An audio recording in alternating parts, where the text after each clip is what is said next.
Hello student. हमारा GS का अगला प्रश्न पत्र है। यूट्यूब में जो हमारी टेस्ट सीरीज चलती है उसमें महत्वपूर्ण आपके प्रश्नों का संग्रह है।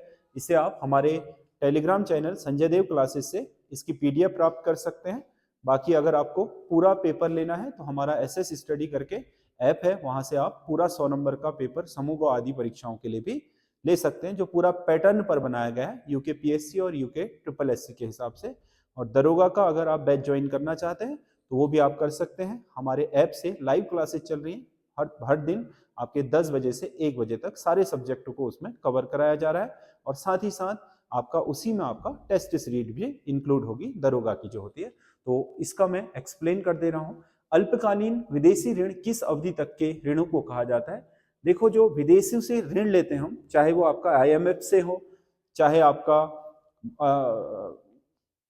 एडीबी से हो, मतलब जो आपका एशियन डेवलपमेंट बैंक है, या फिर वर्ल्ड बैंक का ऋण हो, किसी से भी हम जो ऋण लेते हैं उसमें अल्पकालीन ऋण मतलब शॉर्ट टर्म जो आपके लोन होते हैं उनकी जो अवधि होती है वो 1 वर्ष तक होती है। 1 वर्ष तक की अवधि तक के जो ऋण होते हैं उन्हें हम शॉर्ट टर्म आपका लोन कहते हैं। अगला क्वेश्चन है, कपाट का संबंध किससे है? कपाट कपाट का संबंध है ग्रामीण कल्याण कार्यक्रमों की सहायता व मूल्यांकन करने से। मतलब ग्रामीण कल्याण कार्यक्रमों की सहायता और मूल्यांकन 1980 में हमारा जो ग्रामीण विकास मंत्रालय है उसने आपका ये कार्यक्रम लॉन्च किया था कपाट कपाट नाम से। इसका मतलब था council of advancement for people's action and rural technology. ठीक है, ये जो कपाट है ये एक तरीके से एक परियोजना थी जिसे शुरू किया गया था ग्रामीण विकास में हो रहे कार्यक्रमों का मूल्यांकन कैसे करें और उन्हें एडवांस यानी कि उन्हें और अधिक अच्छा बनाने के लिए उनकी सहायता कैसे करें। तो कपाट आपका इसके लिए लाया गया था। अगला क्वेश्चन है, अंकोर वाट के मंदिर किस देश में स्थित है? अंकोर वाट के जो मंदिर हैं वो आपके विश्व के सबसे बड़े मंदिरों में से, प्राचीन मंदिरों में सबसे बड़े मंदिरों में माने जाते हैं। ये अंकोर वाट के मंदिर आपके कंबोडिया में स्थित है, जो हमारे एक पूर्वी देश है बर्मा के पूर्व में, उसे हम कंबोडिया बोलते हैं। आपके कंबोडिया में अंकोर वाट के मंदिर स्थित हैं जो विश्व विरासत सूची में भी सांस्कृतिक स्थलों में सम्मिलित है। प्लानिंग एंड द पुअर किसकी रचना है? इकोनॉमी पर लिखी गई पुस्तक है प्लानिंग एंड द पुअर। ये है बीएस मिन्हास की पुस्तक, जो आपका भारतीय प्लानिंग पर क्या पुअरों पर भारतीय प्लानिंग का क्या प्रभाव पड़ा उस पर लिखी गई है। अर्थशास्त्र के क्षेत्र में दिया जाने वाला नोबेल पुरस्कार किस वर्ष आरंभ हुआ? जो नोबेल पुरस्कार है उनमें आपका जो मुख्य नोबेल के पुरस्कार हैं जो खासकर विज्ञान के लिए दिए जा रहे थे, उन नोबेल पुरस्कारों के साथ आपका अर्थशास्त्र का पुरस्कार शुरू नहीं हो, क्योंकि जो अल्फ्रेड नोबेल हैं, अल्फ्रेड नोबेल एक वैज्ञानिक थे जिन्होंने डायनामाइट का आविष्कार करा। लेकिन कहा जाता है कि बाद में उन्होंने अपनी जो संपत्ति थी उसे विज्ञान के विकास के लिए आपका समर्पित कर दिया था, और दुनिया भर में विज्ञान के क्षेत्र में काम करने वाले लोगों को जो उत्कृष्ट कार्य कर रहे हैं उनको प्रतिवर्ष ये पुरस्कार दिया जाए। दुनिया में सबसे बड़ा आपका पुरस्कार माना जाता है नोबेल प्राइज। तो नोबेल प्राइज जो आपका अल्फ्रेड नोबेल की स्मृति में उनकी संपत्ति से शुरू किया गया, तो उसमें अर्थशास्त्र का नोबेल नहीं था। अर्थशास्त्र का नोबेल पुरस्कार जोड़ा गया आपका 1969 में पहली बार दिया गया था। तब से प्रतिवर्ष आपके 6 कैटेगरियों में आपको पता है नोबेल प्राइज दिया जाता है। साहित्य के क्षेत्र में, शांति के क्षेत्र में, आपका अर्थशास्त्र के क्षेत्र में, चिकित्सा, भौतिक और रासायनिक विज्ञान के तीनों क्षेत्रों में। तो ये आपका निवेश की दृष्टि से भारतीय अर्थव्यवस्था का सबसे बड़ा उद्योग कौन सा है? निवेश की दृष्टि से मतलब जिस पर भारत सरकार ने सबसे ज्यादा इन्वेस्टमेंट किया हो, जिस पे पूंजी के आधार पर सबसे ज्यादा इन्वेस्टमेंट हुआ है, वह है इस्पात उद्योग। लोह इस्पात उद्योग में सबसे ज्यादा इन्वेस्टमेंट हुआ है भारत में। तो भारत का सबसे बड़ा आपका निवेश उद्योग इस्पात है। निम्नलिखित में से कौन सी एक मुद्रास्फीति के नियंत्रण की विधि नहीं है? मांग एवं नियंत्रण। मांग पर नियंत्रण करना मतलब मांग अगर क्या होगी, धीमी पड़ जाएगी तो मुद्रास्फीति अपने आप कम हो जाएगी। मुद्रा की पूर्ति पर नियंत्रण रखना, मुद्रा की पूर्ति को बहुत तीव्र ना किया जाए, धीमा कर दिया जाए, लोगों के जेबों में पैसे कम आएंगे तो भी आपका मुद्रास्फीति को रोका जा सकता है। वस्तुओं की राशनिंग, वस्तुओं के रेटों को बढ़ने से रोकने के लिए उनके लिए सरकार की ओर से राशनिंग यानी कि फिक्स कर दिया जाए प्राइस, उससे भी रोका जा सकता है। ब्याज दर कम करके नहीं रोका जा सकता है। ब्याज दर कम कर दिया जाएगा तो बैंक ज्यादा लोन उठाएंगे, बैंक मार्केट में ज्यादा पैसा डालेंगे, फ्लो बढ़ जाएगा तो मुद्रास्फीति बढ़ जाएगी।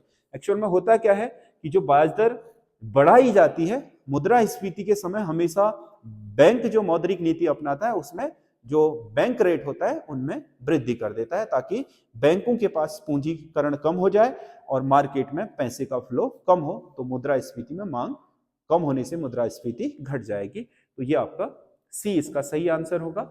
अगला क्वेश्चन है, किसी कंपनी द्वारा लाभांश की घोषणा की जाती है। जो कंपनी के पूंजी होते हैं उनमें से कंपनी की जो आपकी क्या होती है, अभिदत्त पूंजी होती है। अभिदत्त पूंजी, जिसे समय समय पर कंपनी के शेयर होल्डर्स और कर्मचारी सब्सक्राइब करते रहते हैं जिस पूंजी को, उस पूंजी को अभिदत्त पूंजी कहा जाता है। कंपनी का लाभांश हमेशा अभिदत्त पूंजी पर ही बढ़ता है, यानी कि जो पैसा लोगों ने डाला है, सब्सक्राइब किया है, उसी पैसे पर कंपनी को होने वाला लाभ या हानि जो भी होगा वो बढ़ेगा। अगला क्वेश्चन है, भारत में मॉनसून विवर्तन से अधिकतम वर्षा होती है। मॉनसून विवर्तन मतलब मॉनसून की वापसी। मॉनसून की वापसी से वैसे भारत में वर्षा नहीं होती, क्योंकि वापसी के समय जो पवनें होती हैं वो उत्तर से दक्षिण की ओर, यानी कि स्थल से समुद्र की ओर चलती हैं, तो उनमें नमी नहीं होती है।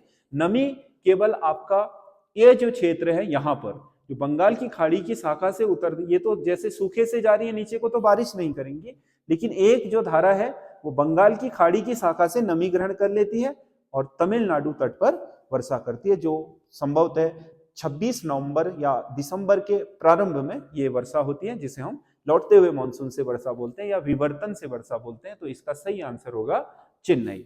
अगला क्वेश्चन है,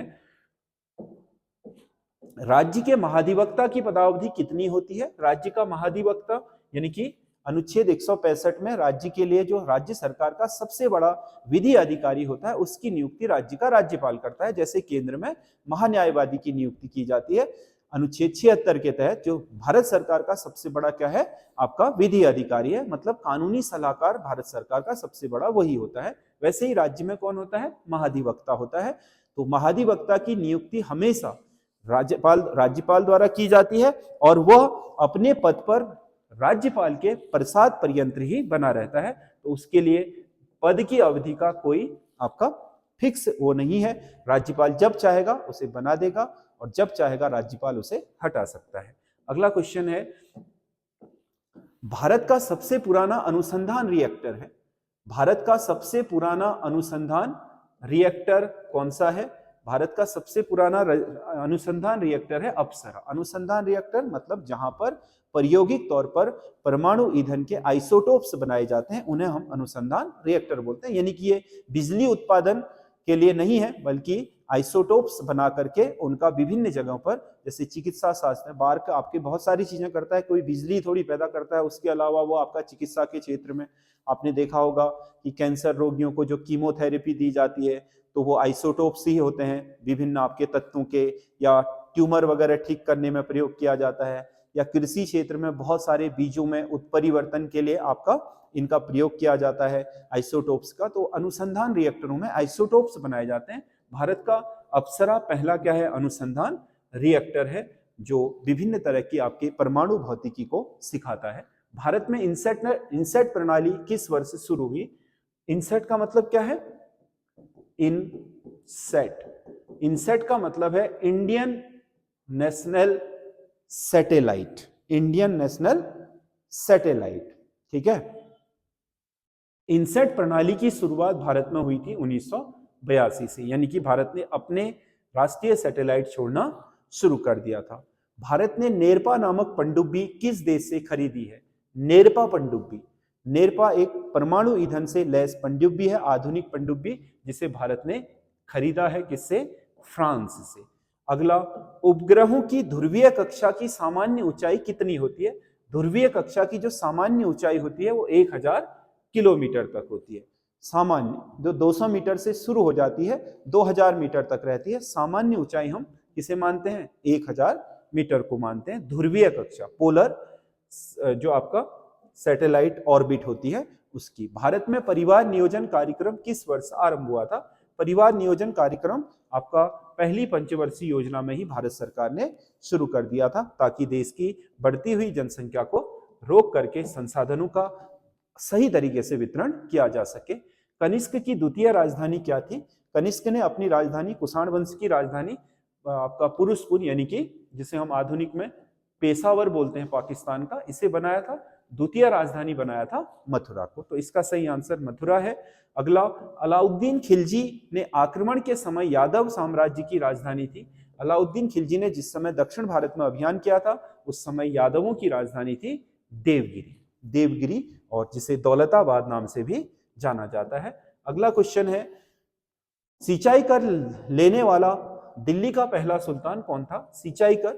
सिंचाई कर सबसे पहले आपका फिरोज शाह तुगलक ने लगाया। दिल्ली में बहुत सारी नहरों का निर्माण कराया और उसके बाद उन नहरों पर पानी यूज करने वालों पर सिंचाई कर भी लगा दिया। तो ये सिंचाई कर लगाने वाला पहला शासक था। घरी और गरी मतलब आपका चरागाहों और गृह कर लगाने वाला पहला शासक अलाउद्दीन खिलजी था। अब्दुल समद किसका समकालीन था? अब्दुल समद एक चित्रकार था जो अकबर का समकालीन था।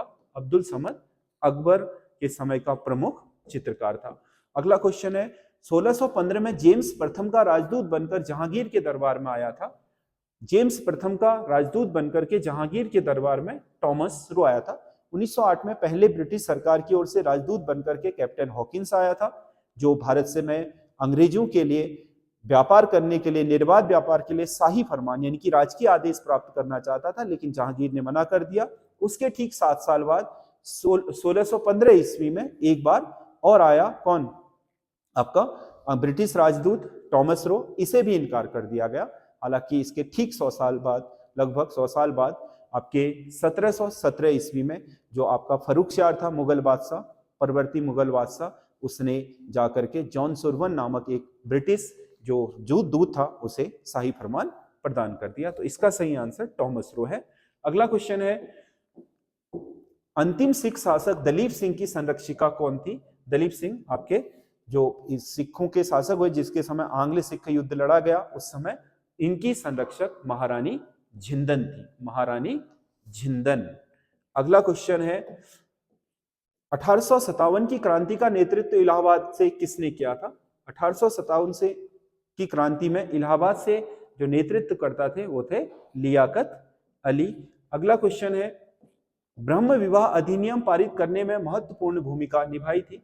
ब्रह्म विवाह अधिनियम भारत में संभवतः भारत में आधुनिक भारत के इतिहास में बाल विवाह को रोकने का पहला प्रयास था ब्रह्म विवाह अधिनियम, जिसमें आपके 14 साल से कम आयु के जो लड़कियां हैं उनका विवाह वर्जित था। तो ये ब्रह्म विवाह जो अधिनियम पारित हुआ था वो केशव चंद्र सेन के प्रयासों से हुआ था, परंतु कहा जाता है कि उन्होंने अपनी 13 वर्षीय बेटी का विवाह कूच बिहार के राजा से कर दिया।